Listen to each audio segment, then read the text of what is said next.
தெய்வத்தால் ஆகாது எனினும் முயற்சி தன் மெய்வருத்தக்கூடிய. இந்த பாட்டுக்கு பொருள் சொல்லுங்க பாபு. முயற்சி. அதுக்கு முந்தின வரி என்னது?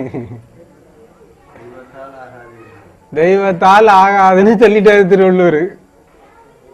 அப்படிதானா? தெய்வத்தால் ஆகாதெனினும். அப்ப கடவுளால ஒண்ணும் ஆகாது, எல்லாம் அவன் செயல்னு சொல்றீங்களா? இப்ப திருவள்ளுவர் கடவுளால ஒண்ணும் ஆகாதுங்கிற என்ன பொருள்? அப்போ நம்ம கிட்ட இருக்கு தெய்வத்தால் ஆகாதெனினும். ஏன்னா தெய்வம் இப்ப நம்ம கிட்ட இருக்குது, உள்ள இருக்குது, அதால ஒண்ணும் செய்ய முடியல. ஏன்? நம்ம வினையில நம்மள ஆக்ட் பண்ணிட்டு இருக்கு. தெய்வத்தால ஒண்ணும் ஆகாம வினை வந்தாக நம்மள ஆட்டு வச்சுக்கிட்டு இருக்கு.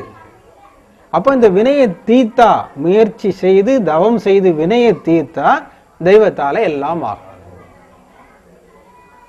இதுதான் திருக்குறளுக்கு விளக்கம். யாராவது இப்படி திருக்குறளுக்கு விளக்கம் சொல்லுவானு கேளுங்க. இதுதான் ஞானம்.